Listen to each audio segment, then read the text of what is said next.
शं वरुणः शन्नो भवत्वर्यमा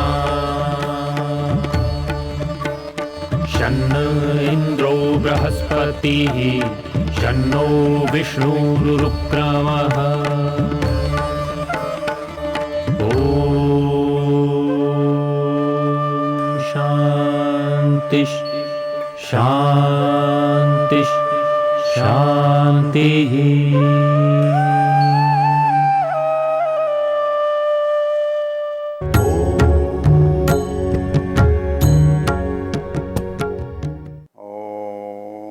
परित्वा परितत्निनेक्षुणागामविद्विषे यथा त्वं कामिन्यसो यथायं मनपगासः।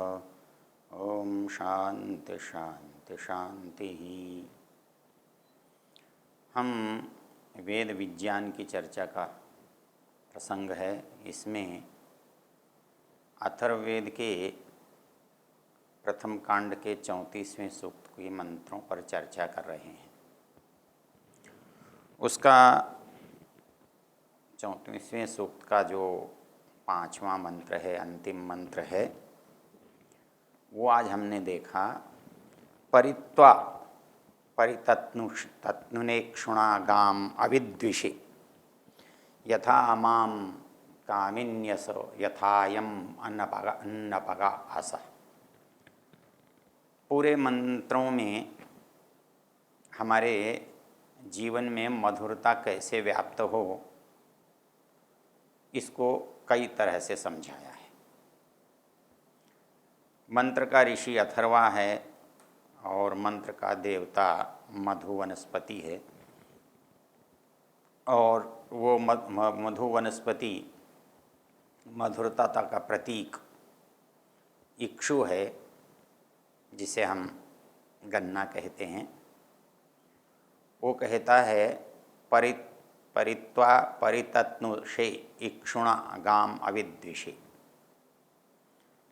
कहता है जैसे एक वनस्पति गन्ने के रूप में उसके किधर के भी भाग को आप चखेंगे तो वो मीठा ही लगेगा। कहता है हमारा जीवन भी इसी तरह से मधुर होना चाहिए, क्योंकि जो गुण है वो विषम परिस्थितियों से समाप्त नहीं होता। इसको एक बहुत सुंदर पंक्ति में संस्कृत साहित्य में उद्धृत किया है। वो कहता है दग्धम दग्धम पुनरपि पुनः कांचनम कांतवर्णम छिन्नम छिन्नम पुनरपि पुनः स्वादुचैवेक्षुदंडम। जैसे सोने को आप जितना भी तपाओ, दग्धम दग्धम पुनरपि पुनः कांचनम कांतवर्णम छिन्नम छिन्नम पुनरपि पुनः स्वादुचैवेक्षुदंडम। तो ये कहता है कि आप सोने को जितना भी आँच में तपाएंगे, कांचनम कांतवर्णम, उसकी जो चमक है वो और निखरती ही जाएगी, प्रखर होती जाएगी। और छिन्नम छिन्नम पुनरपि पुनः, आप कितना भी गन्ने को काटते रहोगे तो उस काटने से उसकी मधुरता में कोई कमी नहीं आएगी। न प्राणान्ते प्रकृति विकृति जायते ह्युत्तमानाम। जो उत्तम पुरुष होते हैं, जो गुणी लोग होते हैं, वो चाहे उनकी मृत्यु क्यों न हो जाए, उनकी जो उच्चता है, श्रेष्ठता है, अच्छाई है, उसमें कभी कमी नहीं आती। उनका जो उत्तम गुण है, उत्तम स्वभाव है, वो बदलता नहीं है, नष्ट नहीं होता है, बल्कि उनके जो कष्ट हैं वो कष्ट उनको और अच्छा और अच्छा और अच्छा बनाते चलते हैं। वेद कह रहा है कि मनुष्य को विकट परिस्थितियों में, विषम परिस्थितियों में विपरीत परिस्थितियों में बदलने का बहाना नहीं करना चाहिए। उसे हर स्थान पर, हर परिस्थिति में, हर वातावरण में मधुरता को अपने स्वभाव का स्थायी भाग, स्वभाव का अंग बना लेना चाहिए। इसलिए वो यहाँ पर एक शब्द प्रयोग किया है, परित्वा परितत्नुनेक्षुणा। कहता है कि जैसे वनस्पति में मधुरता समा गई है, वो सब ओर से मधुर हो गया है, वैसे ही ये मधुरता मेरे अंदर समाविष्ट हो जाए।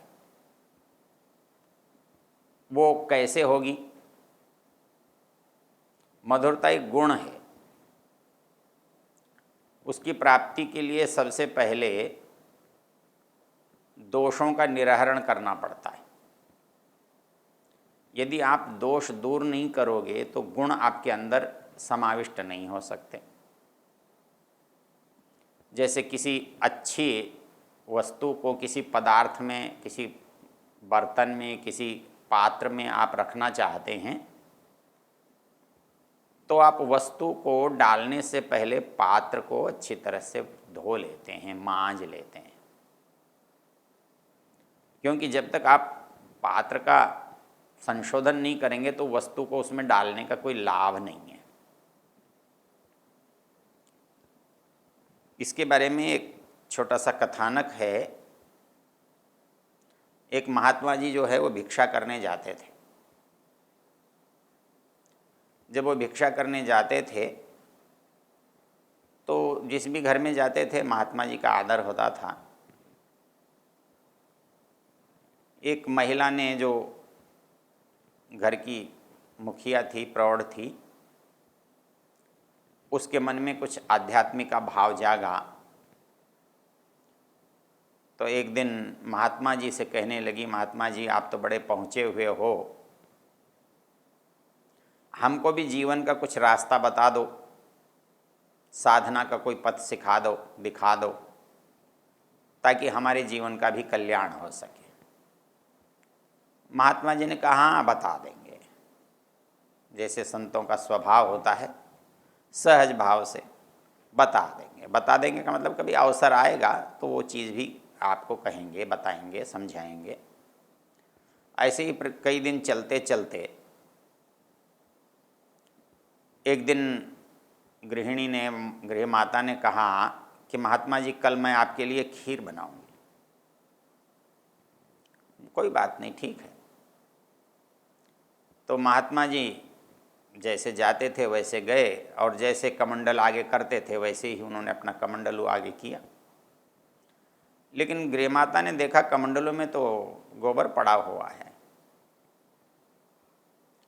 अरे बोले महात्मा जी क्या करते हो, खीर जैसी चीज़ को गोबर में मिला रहे हो, आपको इतनी समझ नहीं है कि इसको आप धो साफ कर लो। क्योंकि जब तक पात्र साफ नहीं होता तो उसमें अच्छी वस्तु डालेंगे तो खराब हो जाएगी। बोले अच्छा माता जी ऐसा है क्या? बोले ठीक है मैं धो लेता हूँ। महात्मा जी ने अपना कमंडल धोया, पोंछा, साफ किया और गृह माता के आगे किया। उसने उसको खीर से भर दिया। महात्मा जी बोले माता जी अब एक बात सुनो। बोले बोलो। बोले जैसे ये खीर जो है वो मलिन पात्र में नहीं डाली जा सकती ना। बोले नहीं डाली जा सकती। वैसे ही सद्गुण जो हैं वो मलिन मन में प्रवेश नहीं कर सकते। हमारे मन में संस्कार तो मन में ही रहते हैं, चित्त में रहते हैं। तो अच्छे संस्कार भी रहते हैं और बुरे संस्कार भी रहते हैं। तो हमें अच्छे संस्कारों को रखने के लिए, प्राप्त करने के लिए, उनको दृढ़मूल करने के लिए हमको यही उपाय पर्याप्त नहीं है कि हम अच्छे संस्कारों का संग्रह करें, बल्कि ये भी आवश्यक है कि हमारे अंदर से जो बुरे संस्कार हैं वो निकाल के बाहर करें। अच्छे संस्कारों को लाने के लिए उतना प्रयत्न नहीं करना पड़ता। बुरे संस्कारों की जो जड़ हमारे चित्त की गहराई में जमी हुई है और जन्म जन्मांतरों से इकट्ठी हुई हुई है, उसको निकालना बहुत कठिन होता है। इसलिए उन कुसंस्कारों को, अज्ञान को, अविद्या को जब तक हम हटा नहीं देंगे तब तक ज्ञान, गुण, धर्म हमारे अंदर रह नहीं सकते।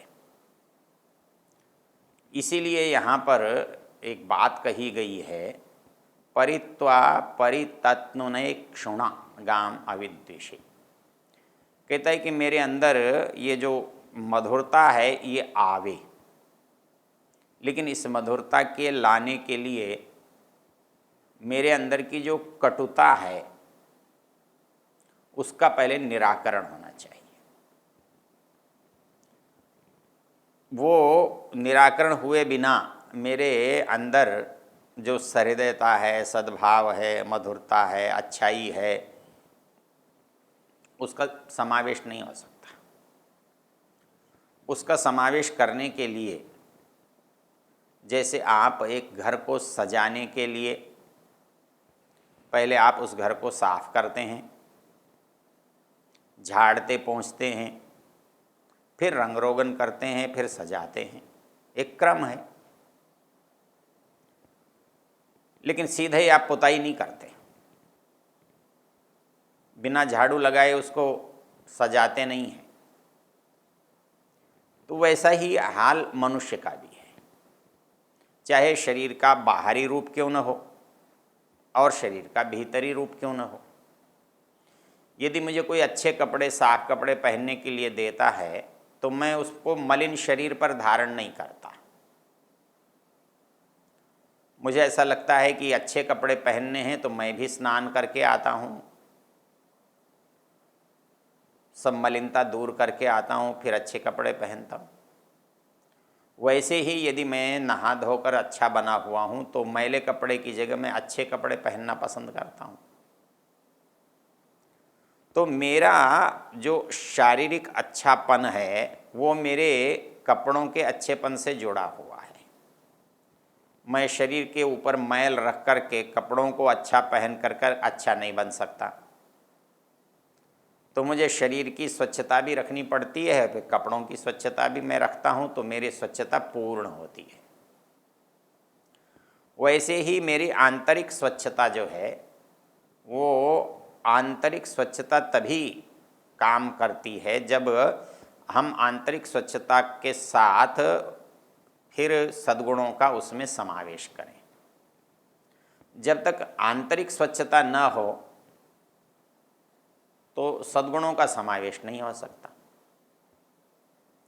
इसके लिए अथर्ववेद के एक सूक्त की चर्चा हम पीछे कर चुके हैं, जिसको हमने सहृदय सामनस्य सूक्त कहा था। तो वहाँ पर पहले ही मंत्र में बात कही थी, सहृदयम सामनस्यम अविद्वेषम कृणोमि वा। कहता है कि मैं तुमको सहृदय बनाने के लिए, सौमनस्य युक्त बनाने के लिए जो काम कर रहा हूँ उसमें पहली चीज़ है अविद्वेषम कृणोमि। तुम्हारे अंदर से मुझे द्वेष निकालना ही होगा। यदि तुम मेरे पास आ ही गए हो तो कोई व्यक्ति द्वेष के साथ नहीं आ सकता। परमेश्वर के पास जब हम किसी भी बड़े आदमी के पास जाते हैं तो हमारा ये प्रयास रहता है कि किसी बुराई के प्रति उसका ध्यान न जाए। हम किसी से मिलने जाते हैं, किसी बड़े आदमी के पास जाते हैं तो हम अच्छे वस्त्र पहन कर जाते हैं, हम अपना जो प्रशंसा का काम है उसको लेकर जाते हैं। हमारी इच्छा, हमारी सदा प्रयत्न ये रहता है कि हमारी कोई बुराई वहाँ न करे, हमारी बुराई के बारे में उसे पता ना हो। तो जब हम किसी अच्छे के पास जाते हैं तो हमको बुराई छोड़नी होती है। तो वैसे ही परमेश्वर के पास जब किसी को पहुंचना है, जाना है, तो हम वही तो लेकर जाएंगे जो उसे पसंद है। क्योंकि आदमी जिसके गुण समझता है उसको पसंद करता है। जिसके पास लाभ दोखता है उसको पसंद करता है, जो उसकी प्रशंसा करता है, आदर करता है, उसकी बात को मानता है, उसकी पसंद करता है, उसकी प्रशंसा करता है, उसको चाहता है। तो कोई व्यक्ति हमको चाहे, ये हमारी इच्छा है। हम सोचते हैं कि हमारे परिवार के सदस्य हमें चाहें, हमारे समाज के लोग हमें पसंद करें, हमारे साथ जो काम करने वाले लोग हैं वो हमारे को अच्छा समझें। तो उसका हम उनको बुरा समझते हुए या उनका बुरा करते हुए हम अच्छे नहीं बन सकते। हमें अच्छे बनने के लिए जो काम करना होता है वो है सहृदयम सामनस्यम अविद्वेषम, कि मैं अपने अंदर सहृदयता पैदा करूं। मतलब हृदय जो है हमारी भावनाओं का स्थान है, विचारों का स्थान है, दूसरों के प्रति हमारी सोच की जगह है। तो वो कैसी होनी चाहिए? समानता वाली होनी चाहिए। सहृदयता से शब्द बनता है ना, सौहार्द, सुहृद, ये सब मित्र के वाचक हैं। तो वो क्या है कि वो समान जो परिस्थिति होती है वो तब कब होती है? जब हम उसके बारे में अच्छा सोचते हैं, उसके बारे में हम अनुकूलता के साथ सोचते हैं। तो ये कहता है सहृदयम सामनस्यम अविद्वेषम। वो कब होगा? जब अविद्वेषम होगा, उसके बारे में हम द्वेष नहीं करेंगे। वो द्वेष जो है वो हमारे अंदर, जैसे हमारे अंदर संताप पैदा करता है, दुख पैदा करता है, वो उसके अंदर भी संताप पैदा करता है। तो उसके अंदर संताप पैदा बाद में करता है और हमारे अंदर संताप पहले पैदा करता है। यदि हम अपने साथ संताप लेकर, शत्रुता लेकर, उसके प्रति अविश्वास लेकर, दुर्भावना लेकर हम उसके पास जाएंगे तो वो हमारे प्रति अनुकूलता का व्यवहार कैसे करेगा? उसके मन में तो द्वेष के कारण से तो द्वेष ही पैदा होगा। ऐसे लोग जो द्वेष के प्रति भी सद्भाव पैदा करें वो तो दुर्लभ होते हैं, वो तो महान होते हैं, महात्मा होते हैं। आदर्श वही है। आदर्श तो यही कहा गया है कि क्रोधी के ऊपर क्रोध नहीं करना ही उसको जीतने के लिए उपाय है। लेकिन सामान्य रूप से ऐसा होता नहीं। जब हम पर कोई क्रोध करता है तो हमको भी क्रोध आ जाता है। कोई हमारे साथ दुष्टता करता है, हमारी हानि करता है, तो हमारे मन में भी उसके साथ दुष्टता करने की, उसकी हानि करने की इच्छा पैदा हो जाती है। ऐसा है कि जो बुराई की वृत्ति वाला है, बुरी बातें करने वाला है, नीचता करने वाला है, हमको भी ऐसा लगता है कि इसका इलाज तो ऐसे ही होना है। लेकिन जो बड़े हैं, महान हैं, वो ऐसा नहीं कहते। वो कहते हैं कि उनके अंदर गुण इतने विशाल होने चाहिए कि वो उसके द्वारा उसे भी जीत सके। तो इस मंत्र में ये कहा गया है कि हम अपने गुणों को इतना अपने अंदर बढ़ा लें कि हम उन गुणों से युक्त हो जाएं।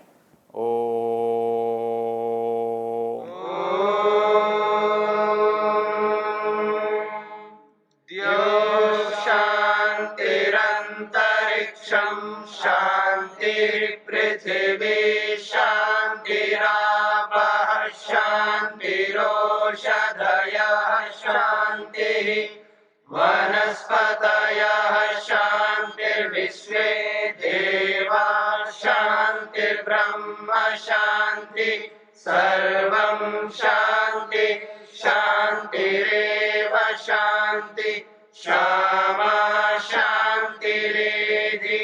ओम शांति शांति शांति।